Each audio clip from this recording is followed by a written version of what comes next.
সময়টা ভালো কাটবে, ও খুব এনজয় করবে। কিন্তু ওই যে মানে ও ওখানে দিলেও তো অভ্যস্ত করাতে হবে। আমি অনেকের কাছে শুনছি, কেউ আবার বলছে না প্লে গ্রুপে দেওয়ার দরকার নেই, খুবই ছোট। সত্যি কথা বলতে এখন ঠিকঠাক করে খেতে শেখেনি। আমি যে কি করবো আমি ওকে নিয়ে বুঝতেই পারি না। যদি 2.5 ঘন্টাও যদি প্লে গ্রুপে ক্লাস হয়, তাহলে সেখানেও আমাকে বাইরে গিয়ে 2.5 ঘন্টা দাঁড়িয়ে থাকতে হবে। ভাবি ঠিক আছে আমি একটু সময় দেওয়ার চেষ্টা করি, আমার কাছে যদি কিছু শেখে। এখন আমার কাছে এইসব বইপত্র নিয়ে বসেছে, কিন্তু সবসময় যে আমার কাছে বসে তা না। ওর কথা মতোই আমি চলি, মানে যেভাবে চাই সেভাবেই বোঝানোর চেষ্টা করি, এইভাবেই আর কি চলছে। ঠিক আছে সোনা, তুমি রং করছো? কি রং করছো? এটা কোনটা? এটা দেখাও, সবাইকে দেখাও তুমি কি রং করছো। দেখো রং করছে না, সেই রং এখানে বসে রং করো তো দেখি। হ্যাঁ এটা কি? এটা রোবট। হ্যাঁ রোবট, রোবট। হুম হুম। দেখো এইভাবে এদেরকে ছেড়ে দিতে হবে। এর একটা জিনিস ইমপ্রুভ হয়েছে, 3 দিন আগে রং পেন্সিলটা অনেকদিন আগে আমি অর্ডার করেছিলাম, সেগুলো এসছে। সেগুলো মোটামুটি তার হাল এখন এই অবস্থায় পৌঁছেছে। এই যে রং পেন্সিলের হাল ঠিক এরকমই প্রচুর খণ্ড, সেই খণ্ডগুলোকে নিয়ে নিয়ে এখন রং চলছে। তো এর একটা জিনিস ইমপ্রুভ হয়েছে। সোনা রং করো, রোবটে রং করো, কোন কালারটা করবে? এটা বেগুনি ভায়োলেট কালার, তাই তো? করো করো করো দেখি, রংটা দেখি। কি এটা? এটা ওটা রং করো না। ডান হাত, ডান হাত, সব রকম হাত না, একটা হাত, ডান হাত, ডান হাত। রাইট হ্যান্ড কোনটা তোমার? এইটা। রাইট হ্যান্ড দিয়ে রং করো। এটা কি কালার? বেগুন। বেগুন? ভায়োলেট কালার বলো তাহলে। এর একটা উন্নতি হয়েছে, এর এখন এইভাবে রংটা ধরতে শিখেছে। প্রথমে রংটাকে ঠিক এইভাবে ধরতো, এইভাবে না, কেমন ভাবে যে ধরতো বলা মুশকিল, ঠিক ধরতে পারতো না, মানে এইভাবে যে রংটা ধরতে হয় এটা করতে পারতো না। 3 দিন 2 দিন ওর হাতে ছেড়ে দিলাম, তাতেও কোনো ইমপ্রুভমেন্ট নেই, দেখালেও কোনো ইমপ্রুভমেন্ট নেই। তারপর আমি কি করতাম, ওর সামনে আমি কালার করতাম, সমানে আমি কালার করতাম। তো ওই দেখে দেখে ও এখন দেখুন ধরাটা ঠিকঠাক ধরছে। তো এইভাবেই, একবারে তো ওরা গাছে উঠতে পারবে না, তো নানা রকম ভুল হবে, তার মাঝখান দিয়ে ওরা শিখবে।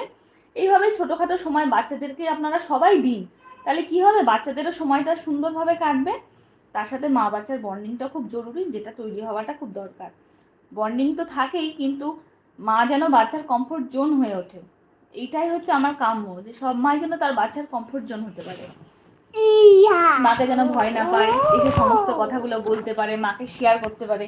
কোথাও না কোথাও এই বন্ডিংটা না আজকাল খুব হারিয়ে যাচ্ছে। বাচ্চা বাচ্চার মতো থাকছে, মা মার মতো থাকছে, নিজেদের কাজে ব্যস্ত। তো এই বন্ডিংটা তৈরি করাটা খুব জরুরি, যার জন্যই আমার এই ভিডিওটা করা। ঠিক আছে, আজকের মতো এইটুকু, আমরা আবার অন্য দিন কথা বলবো। ঠিক আছে, টাটা করো সবাইকে। আমরা এখন রং করব, হ্যাঁ এখন আমরা মন দিয়ে রং করব। আমরা যদি এখন আমি যদি না দেখি, তাহলে দেখুন এত সুন্দর কালারটার এই হাল হয়েছে। এই যে একটুখানি দেখলে রঙগুলো জায়গায় পড়বে।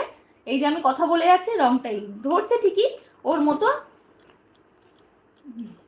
ঠিক আছে, টাটা, সবাই ভালো থাকবে, সুস্থ থাকবে, আর হাসি খুশি থাকবে। এটা তুমি বলো কি? এটা কাঠঠোকরা, উঠ পেকার। উঠ, হ্যাঁ কাঠঠোকরা কি করে? কাঠটা কামড়ে দেয়, তাই না? ঠিক আছে, টাটা, সবাইকে বলো টাটা। ভালো থাকবে, সুস্থ থাকবে, হাসি খুশি থাকবে। কেমন করে হাসবে দেখিয়ে দাও। ইয়েস, এইভাবে হাসবে। টাটা।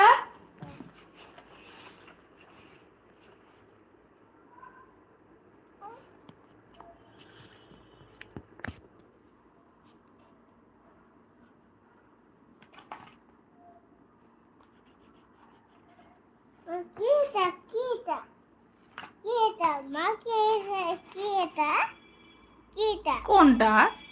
আমি না ঠিক এই চেয়ারটা ইয়ে করতে পারি না, কি বলে, আমি নতুন অপশন এসছে। দাঁড়া দাঁড়া দাঁড়া দাঁড়া, দেখছি দেখছি দেখছি।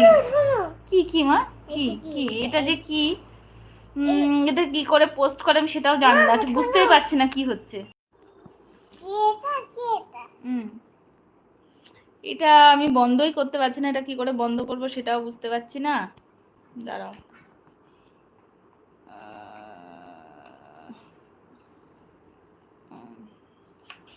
এটা বন্ধ করব কি করে?